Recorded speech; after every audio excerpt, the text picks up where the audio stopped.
Hey, friends, we are fearless. Welcome to the podcast. My name is Frances Young, and we are here with a very special guest all the way from Australia. We are with Kira Sutherland today. Kira, welcome. Oh, thank you. I'm excited to be here, Frances. The intersections of medical astrology and human design are about to happen.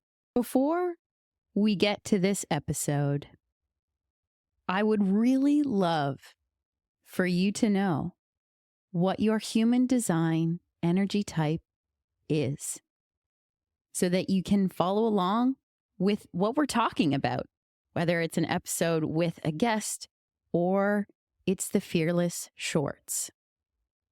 You're going to go to my website, www.thefearlessprojectltd.com. You're going to input some information and it's going to spit out something that looks a little weird. Yeah, that is called a human design body graph. It's going to tell you 3 important things that today I hope that you go forth into the rest of life, understanding what energy type means, strategy, and authority. And if not, just keep listening to the podcast. I can't wait for you to see what we talk about, what I talk about, and maybe get a laugh or two. So, without further ado, can you let my audience know who you are and what you do? Oh, sure. So I am my wacky accent is I'm actually Californian born, but my whole adult life is in Australia. I'm a bit more Australian than anything else. My accent will weave in and out. I am a Australian naturopath, which is different to a Canadian or a North American naturopath. We're an undergraduate degree, but I'm a naturopath, a nutritionist, a herbalist, a homeopath, and then I'm also an astrologer. Life led me in the direction of medical astrology. I do an intersection of all of that when I work and lecture.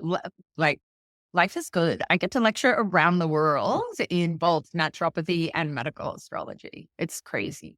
I feel like I'm speaking to a future self in the moment of at what point that I taught human design and health and fitness around the world. This is so fantastic. Yeah. The way in which I got wrapped into human design and astrology with my health and fitness side was after the fact of being in health and fitness for, at what point I think I was in it with it for about 8 years. And all of a sudden this stuff showed up and was like, interest. You becoming a naturopath and all of your health things pre getting into also adding a medical astrology. Did that happen for you or was it both at the same time? It was kind of simultaneous. I was born and raised in San Francisco. I grew up in post-hippie era, so astrology was always around. I may or may not have been the secret astrologer in year 7 and 8 from my school newspaper, though nobody knew that. I literally just made stuff up at that point. Yeah. I didn't remember that for a long time, but then I saw it the other day and I was like, oh, I forgot I did that. So really into astrology, really into health my whole life. When I formally started studying naturopathy in my early 20s, I also formally started studying astrology, and I was very frustrated in naturopathy because there was no system to put things through, and my brain works in systems and layers. I was like, where's the energetic system for the West? Everybody was off doing traditional Chinese medicine and Ayurveda after we graduated. I'm like, why are we doing a 4-year degree and needing to do another system? I love study, but so while doing astrology, my teacher did 1 2-hour lecture on body astrology. I was like, oh, this is our system. This actually used to be part of medicine until 400 years ago. Self-taught at that time because there was, I'm going to show my age, there was no internet back then. So there was the baby internet. No one was teaching online. Yeah. I think you could send an email. I devoured anything I could in medical astrology and started applying it to cases, whether the client knew or not. I would just play with it and observe. I'm on 29 years this year. Someone made me realize I'm on my Saturn. If you know astrology, I'm on my Saturn return as a practitioner, which is That's crazy. so cool. To me, I'm like, yo, that's neat. I know. Just like seeing other things in your chart, because I've had a look at your chart. Yes. Know what's going on.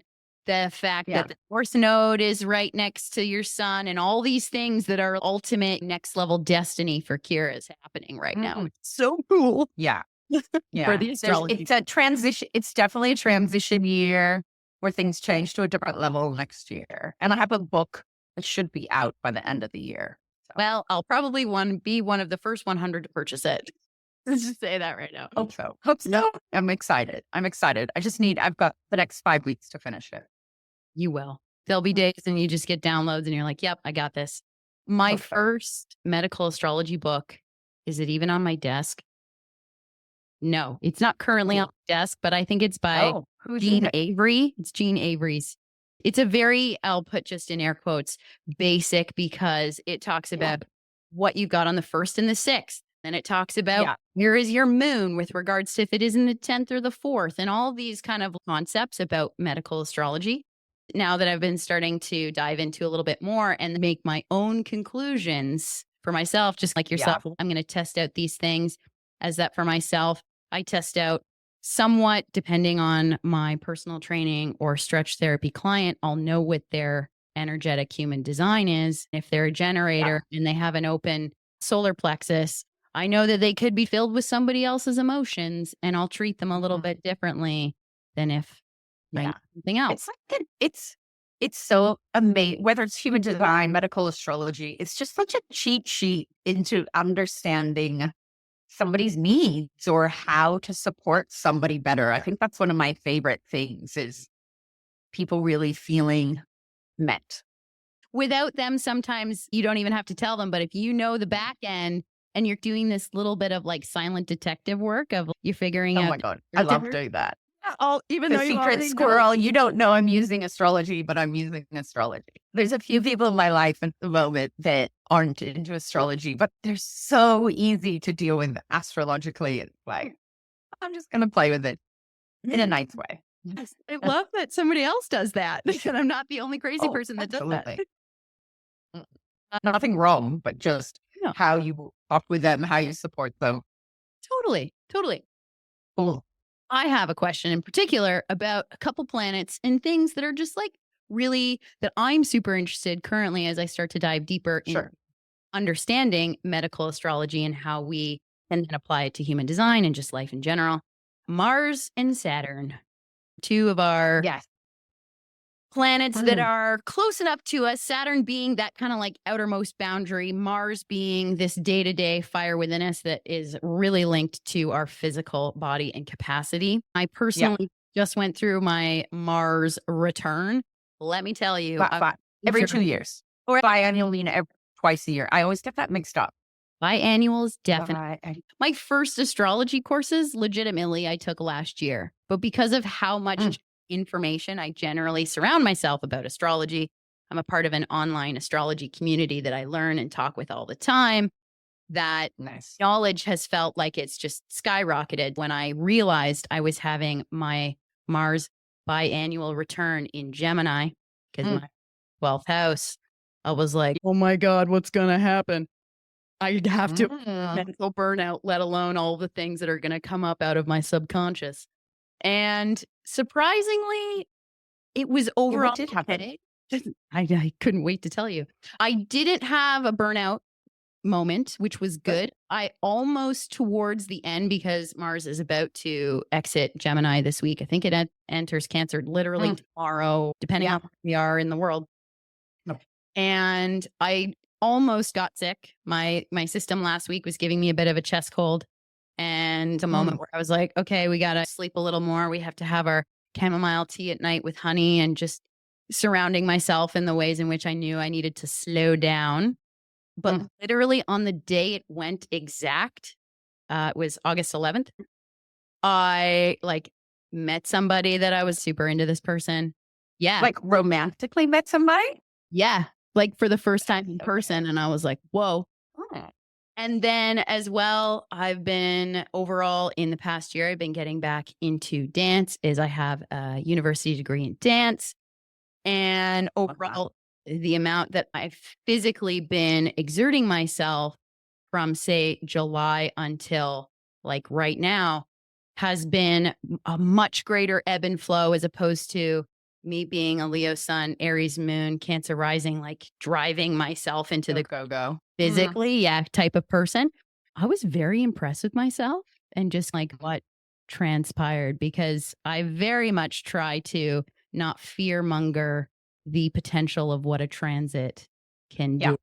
Yeah. Transits are interesting because they trigger off something that's meant to happen or trigger off a focus for you. Transits can also be the ending of stuff or the understanding of something rather than something happening physically. Although Mars is very physical, I always try to explain to clients or people that I'm teaching, every transit is not going to herald a health crisis, right? It's about we have astrology on the metaphysical, spiritual level, the physical level with how the romance level, we have it on the psychological level. There's so many different ways a transit can happen that it's not always going to be physical, but it's a good thing to fortify before a transit. Absolutely. I'm famous for getting sick on my Mars return, like famous. Like it's almost to the 2 times I've had COVID. My last 3 Mars returns were COVID, shingles. None. Yeah. Your Mars is set in Sagittarius. Sagittarius. Yeah. It's in fire. My Mars return over the last decade, because it'll change, because it's like a 2.25 years Mars return cycle. At the moment, that's always happening in winter, like North American winter for me. So it's flu and cold seasons. I'm more prone to it. Got it. So there's also that potential of just what is in your constitution to think of some wording. What does Kira say about constitution? But what your is potentially not always going to show up, but there's the precedent that this may or may not happen on that transit. Oh, yeah, absolutely. And you also need to watch, as much as we're talking about Mars return, the half return, the opposition, when it's 1 year, Mars goes about halfway around the chart, and that opposition can also be a trigger for things because the energy is pulling in that opposite direction. The squares as well, but I definitely find the opposition and the return are the biggies. Yeah. I've been looking at how squares of Mars and Saturn also play. It's interesting that you mentioned that because these are also more activating. I'm trying to think of a particular word of not saying it in a negative connotation. Friction. Exactly. Where those points of just a release happens in a chart when something may or may not occur. And my Saturn return, my first Saturn return was a whole hot minute. My Saturn return was COVID, like the happening of COVID and all of these. Yeah, crazy things that happened. Looking at your chart just to off to the side. Sorry. No, it's okay. And more recently, it's been interesting that I have what has still felt like a bit of a post Saturn return moment is because it's right over my midheaven right now. Why does it still feel like things are, in air quotes, difficult? Not so much in my physical body, but in my work and career and how the world sees us. Although Saturn into the 10th can be pretty powerful for work. I find there's this whole, it's not going to happen as fast as you want, but there's this grounding foundation that Saturn and Mars are an interesting one because I think they're a lot nicer. I mean, they're tricky and they cause issues. And for those that don't do a ton of astrology, they're considered malevolent. They stir things up and make us do stuff. And it's not easy, but I think they create so much amazing in life as well. Saturn medically makes us really have routine and boundaries and ground what we're doing and have some structure to our health. Yeah, discipline. Saturn is discipline. Saturn is the original ruler of sleep. As much as everyone goes, oh, it's the moon. I mean, moon is cycles in the night until before we have the outer planets, or if you're using traditional astrology with the 7 visibles, Saturn is sleep because it makes you sit still and rest. And we know health is if you don't sleep, you're in all kinds of health trouble. So Saturn is sometimes makes us stay still in order to heal. It does. At least from what I've noticed when I think about Saturn for me, when I look at people that are my age, people are born between 1990 and 1993, 4-ish that have Saturn in Aquarius, is a very interesting group of individuals that we're so into the, okay, how do I hack the system? How do I hack my body? I know that I can be on top of XYZ and this is how I Aquarius. Yeah, all of these things to be so future forward. It's like, hang on a second, just go to sleep when your body actually tells you you want to go to sleep as opposed to doing things that you heard from somebody else. We're going to talk about health hacking. It actually is one of my least favorite words. I think it's so, I'm going to sound a little funny here. It's a very bro science word. I'm going to I'm going to shortcut my health. And if you've been alive long enough or worked with your health long enough, there are no shortcuts with health. I know what they're doing. They're talking, but I would love us to change the language around that, and it's bio-enhance. Let's enhance how our health is going, not hack. Yeah. Because hack makes me sad. People do want things instantly, and it's a very Aquarius Uranian word. So I get it. Yeah. But Saturn doesn't like the idea of hacking. That's a real, and it's funny for you because you're a baby millennial, right? You're like the very end of the millennials, right? 1985-ish is like, in air quotes, the beginning of millennials. And then 94 is kind of, you're not really lumped with anybody, but you're trying to say you're a millennial. How I speak to people that are 1985-ish and myself, we still understand each other health-wise because of how much it's literally so different. It's like blown my mind. So now I want to get a little bit into human design, and I'm totally going to keep the hack moment because I was like, we're enhance because that just came out of nowhere. Once I said this and I saw you resonate with it, and I was like, yeah, I dislike that. Also, it's so annoying. It drives me crazy. I know. It's horrible. I'm super into medical astrology, but I'm the human design expert. I wanted to have you on to go deep into your brain on all things, but also be like, so have you heard about human design and do you use it yet? Is it something that you're like, I think I should also know what this means in order to help said patients and or integrate it with my work as well? Yeah. It's one of those things. I've known about it for quite a while. I've had one reading probably 3 years ago. I know I should go and study it more, but I'm at that writing phase in my career where I'm like, let me get this out and then get that next layer. So it's something I want to do more of, but I haven't had the time. I'm also busy launching an 18-year-old into life. So somehow that keeps occupying. I have a Gen Zer. Yeah, she's launching just fine. I love it. And another Aries moon. Oh, yeah. Aries moon, we rough. You're actually the same degree from memory. Whoa. Yeah. That's cool. Human design is crazy. Human design is the thing that for me, just to resonate on the same language as yourself, that was like the key to me being like, now I have an answer to a client asking me, what should I eat? When should I go to sleep? I was always the personal trainer and health person that didn't quite have a niche yet. I wasn't fully like, I'm also going to prescribe meal plans or I'm also going to do these things. Yeah. I was always answering people, well, it depends because it fully depends. Then human design came into my sphere.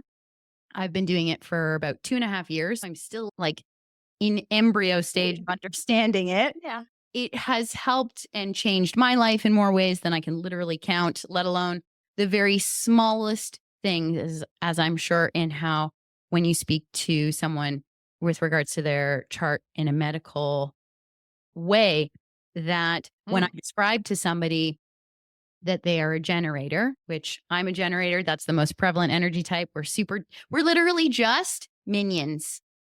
Generators, that's what we're like. Yeah. We're here to create good energy and just, that's it. If they do things in the gym that they love, or they just feel like a kid when they work out, literally weight falls off them. Things just happen differently. Life starts to move a little bit better as opposed to them thinking they need to go to F45 in order to be efficient, or they need to hop on the trend, or they need to do the next biohack. Yeah, just Love that you use it for physical. I love that. Yeah. I definitely haven't heard anything about it to do with the physical, right? It's been much more life path, what we're doing. And yeah. Which, because it And I does. didn't say it before. My postgrad qualifications are sports nutrition. So when I deal with health, I'm often dealing with, not just food, but sport and elite athletes, but also everybody doing sport, which should be all of us, right? All of us at some point, for sure. That's fantastic. I think I did know the reason why I was like, have to talk to Kira. Yeah. So I look at everything through a sports kind of filter, exercise filter as well. Amazing. It's mind-blowing to me how something as simple as you should have fun if you're a generator, or to say that Kira is a projector. So that energy type feels completely different when it works out, because its sacral center out of the chakra systems that are represented in human design is not defined, or if you were to look at the chart, it isn't colored in. And that's the box that's associated with drive, with desire, with, I'll put in air quotes, a battery that just never stops. They need a little more sleep than, say, I can get away with a little less, but I still need my sleep. But how they're going to achieve and long-term feel success in their body physically is going to look very different than me. Yeah. I know. I love that.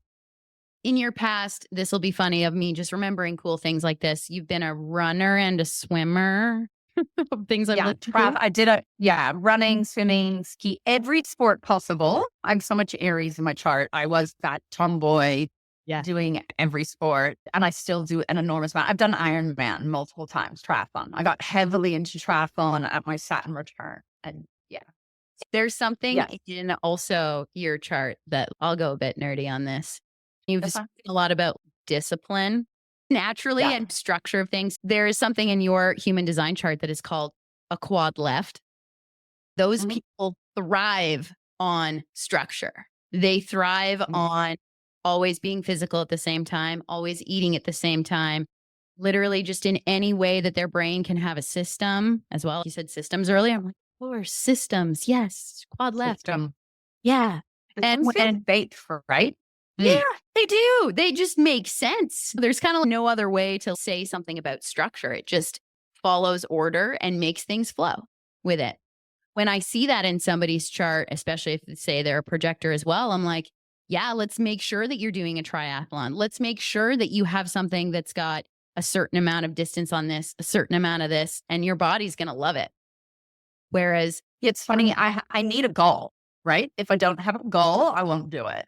Oh my God. I'll get to another moment also with that. If you just exercise every day, I'll do it, but I'm much better. I need a focus. Yeah. You want that set specific list of I'm going to achieve X, Y, Z. Yeah. I'm somebody that is like the complete opposite.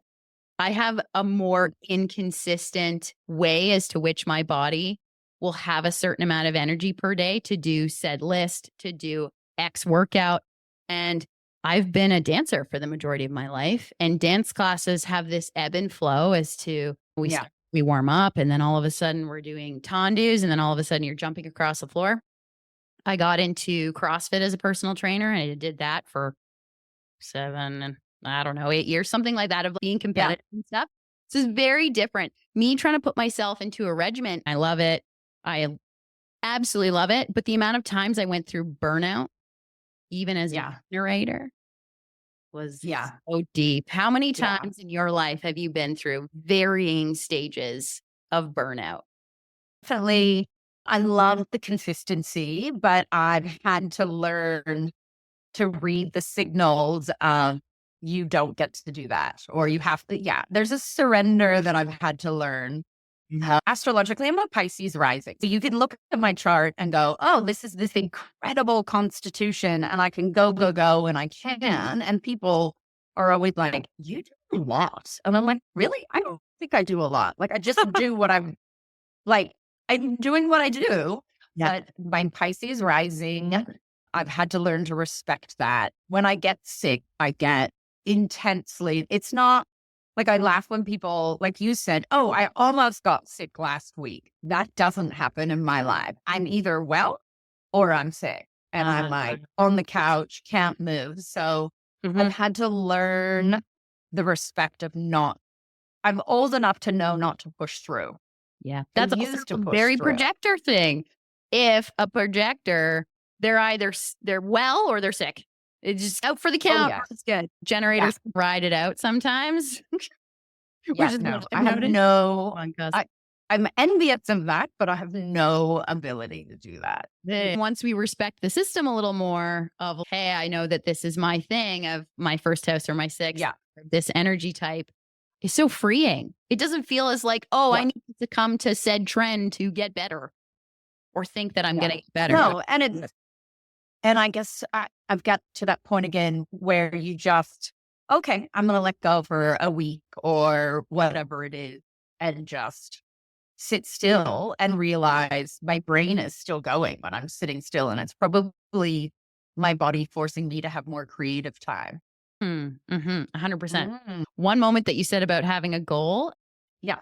One thing that is so cool about your chart, Kira, with being a projector is that you have a very specific authority.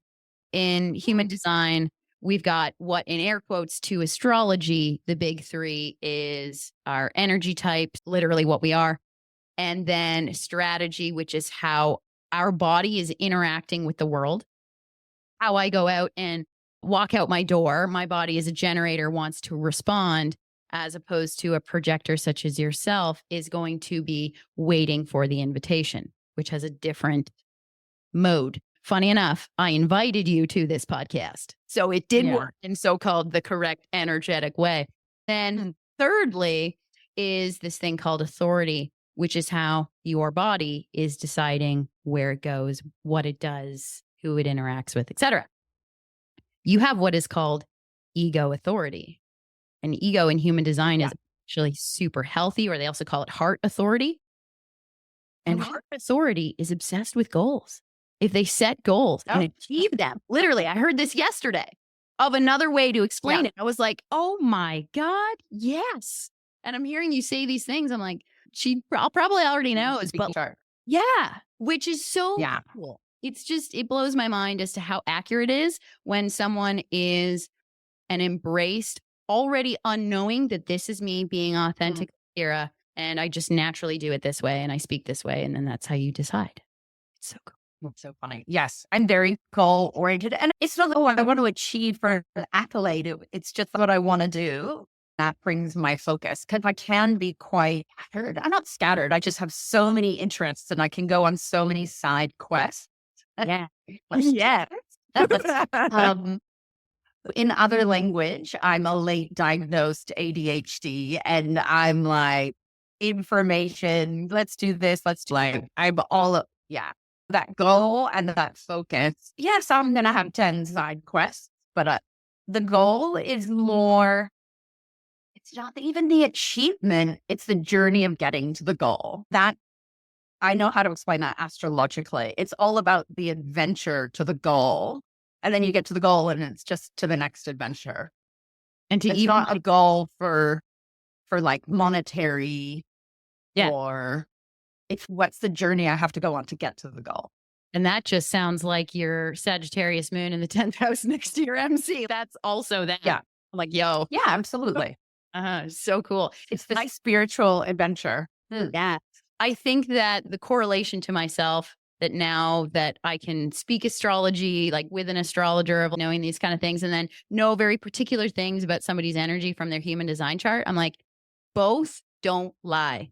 When you realize how to speak both, they are literally the same. And we know that both of the systems are intertwined, but how particular they are, just, there are literally no words for my system because it just makes me so happy that it exists to give us the blueprint to live life. And I don't quite understand to this point how they come up with the human design. I don't know the maths as to what they did, but I do know it all comes from the birth date and time and all of that as well, which is so amazing because it's truly just, whether it's human design or astrology, it's the mathematics of the universe, right? The math it has to be the same numbers, right? It has to be the same energetics if you're looking at, 100%. the rhythms of the universe. Literally, the rhythms of how just energy flows. There's one thing about your chart that has been interesting me for when I look at people's charts and thinking about their health.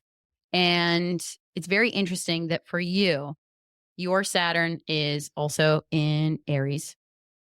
And it happens to be in your chart. It's in the sacral center and it's undefined. It's a gate that's very much about changing the status quo, the very Aries like, and change and innovation. So anything around that has taught you how to innovate, but have this new boundary and foundation within, whether it's health, whether it's any aspect of your life. I was like, this makes sense for Kira. But you don't even meet, for me, it's just doing. You're not trying to innovate your brain. Like I said, I'm a pattern layer person, which is very ADHD. And it's like, I'll learn all these different things, but then my brain tries to put them all together. And that's where you come out with these, that system connects to that system. Like it's the patterns, but so I don't even, it's an accidental innovation, right? It's not a conscious. It's funny. I gave a lecture a couple years ago at an astrology conference, and I was talking about the naturopathy. I do a lot of lecturing on females or sign female births, on menstrual cycles and the hormones and sport. But then people were asking me questions about, if you didn't have a cycle, and I'm like, okay, if you don't have a cycle, what cycle? You've got the lunar cycle, but no, you actually have these other cycles in astrology to do with your own moon. Wait, if you could overlap. And I started like having this collision in my brain in the middle of lecturing to thousands of people. And, but they weren't astrology people. So I was like, I'll just give them the baby bit. But in my brain, I was like imploding on these astrology cycles. And I've now done lectures on those. And then at the end of a lecture, a person came up who does Jyotish or Vedic style astrology. And they're like, that's a technique in Vedic astrology, Kira. What you just explained, what you figured out on your own already exists. And I haven't studied Vedic, and I knew I hadn't created any. You can't create anything new anyway.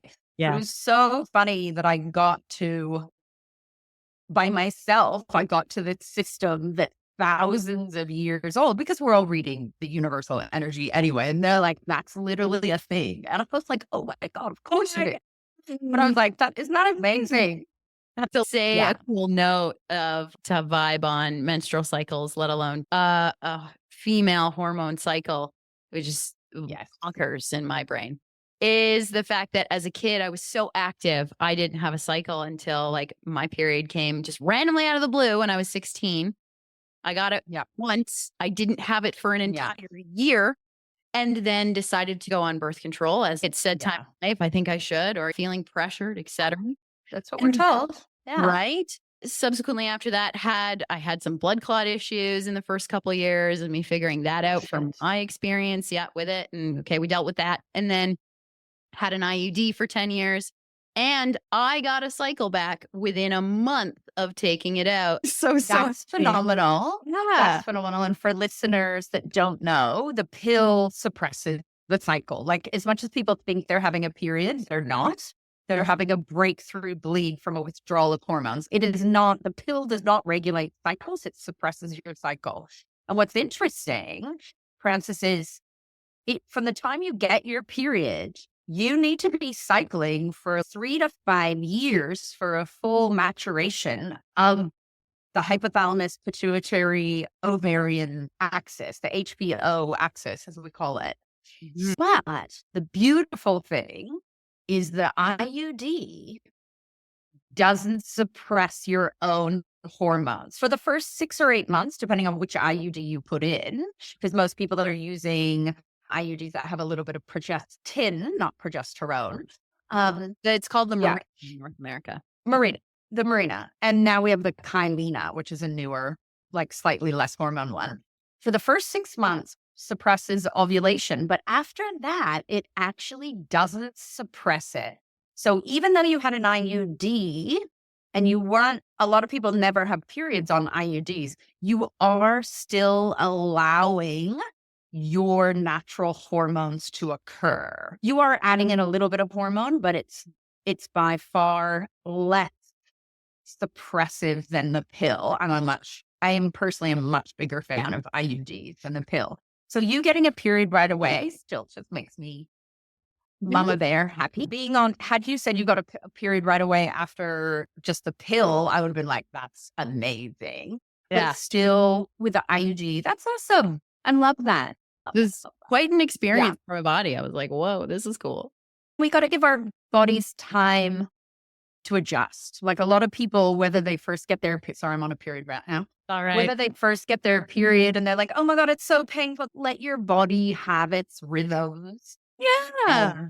And figure itself out. And there are amazing herbs and nutrients to help with heavy bleeding and pain. And the pill is not the fix-all for that. It actually just means you're putting it in a trunk for a little while and you're still going to have to open that Pandora's box later.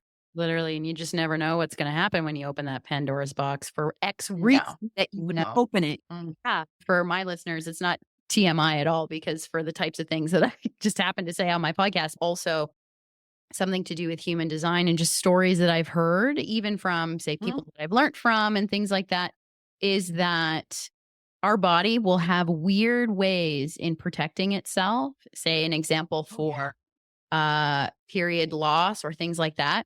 And that I've heard stories of people that have been in relationships. They just happened to lose their period for no random reason. They weren't even on birth control. They just happened to lose it. And then as soon as they were out of that relationship, their period basically immediately came back. And we're all like, oh, I should take this supplement. Sometimes we do. And I'm not going to try to negate like trying to assist our body. Oh, yeah. Sometimes it's just the weird things that you don't understand why, that our body protects itself anyways due to its design or said energy in our chart that we could find also. Astrological. I think a lot of illness, we don't cause illness. I'm also not going to buy into karmically you deserve this or you had to have that. I think there's a lot of knowledge and awareness once we're through an illness about why it happened. But the body does manifest things physically when we're not listening, emotionally, spiritually, psychologically. And that's one of the beauties of probably HD. Am I allowed to say HD? Yeah. For human design? Yeah, totally. Do they use that? I do. And medical astrology. That's what I love about medical is you can go, yeah, you're having this physical ailment. I can show you where it is astrologically in the chart.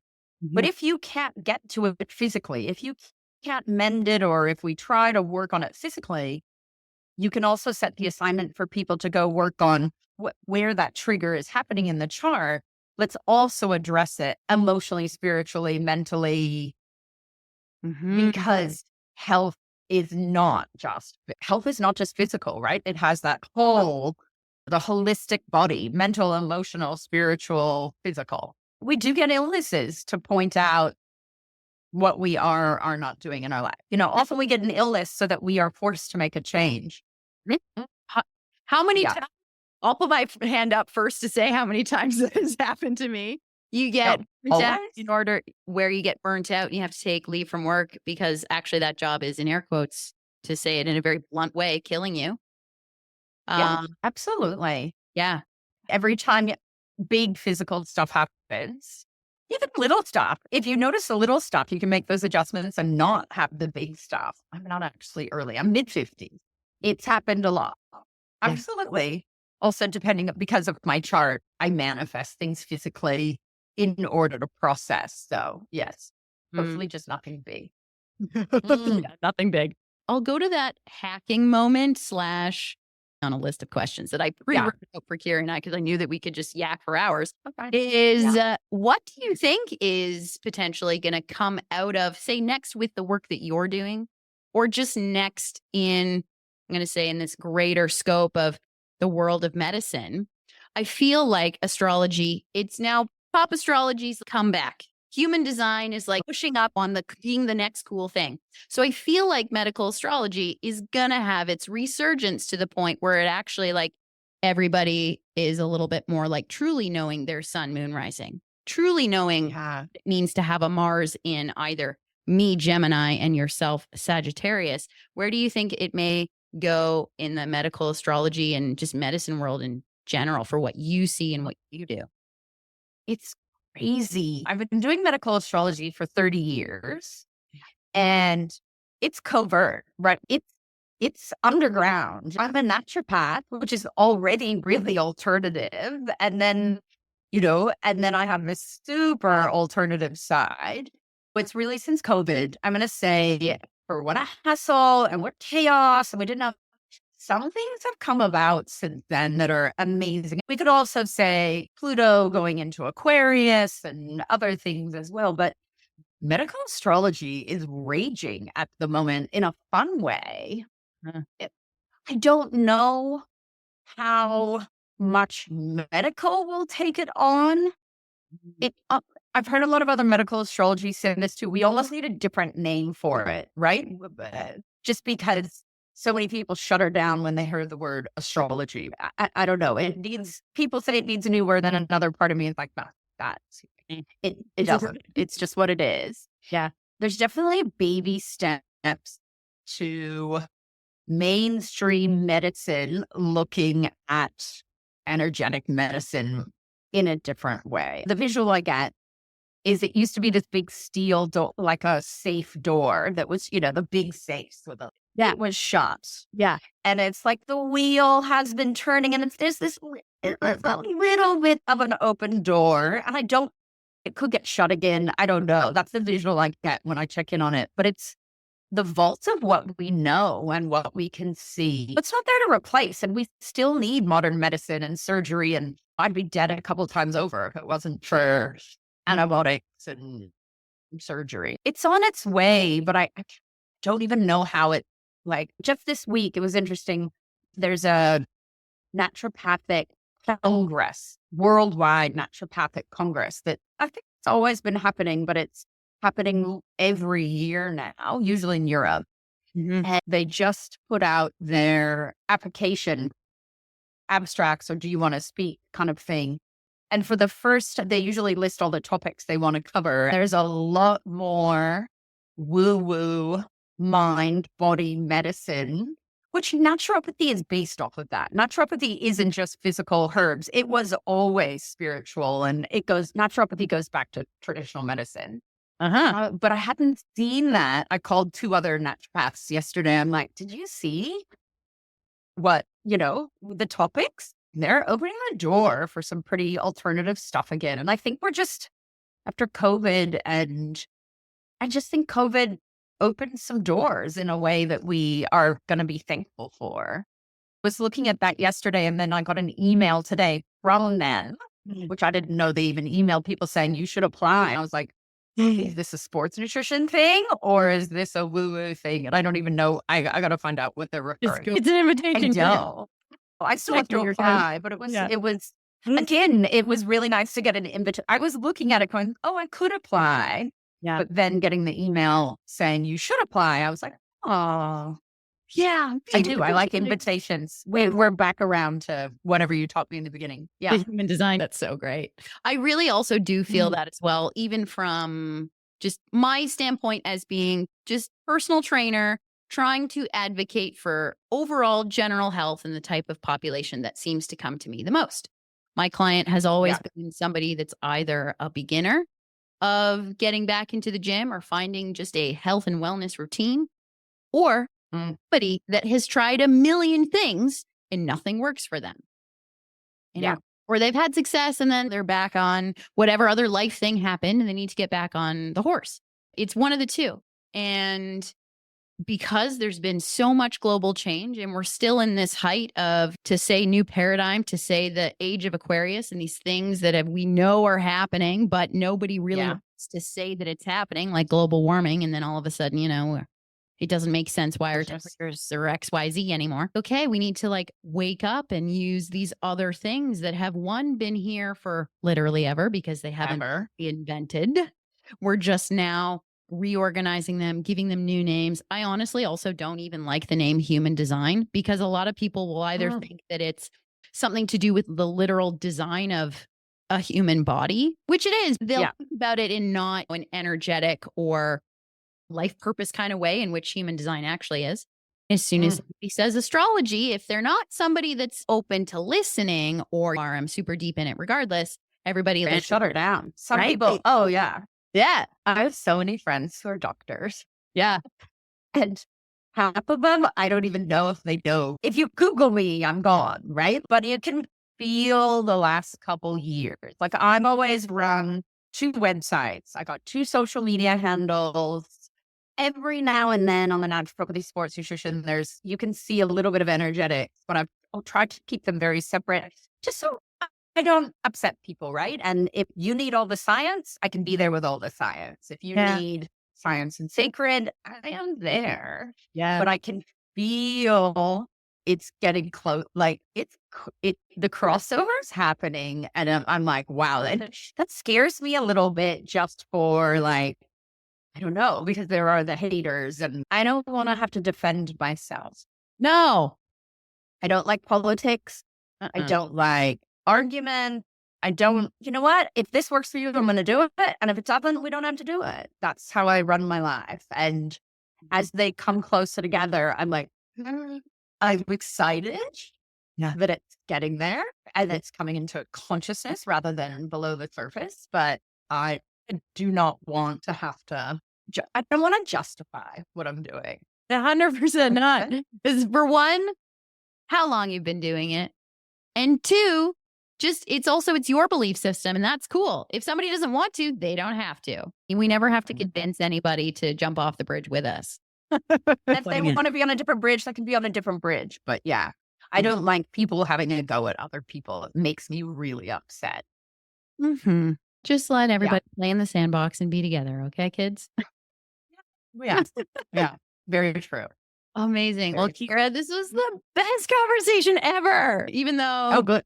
To be honest in the moment, Kira and I have never met in person. This is the first time we've ever chatted. Yeah, similar languages. I appreciate you so much to come on my podcast today, open up this medical astrology, human design conversation.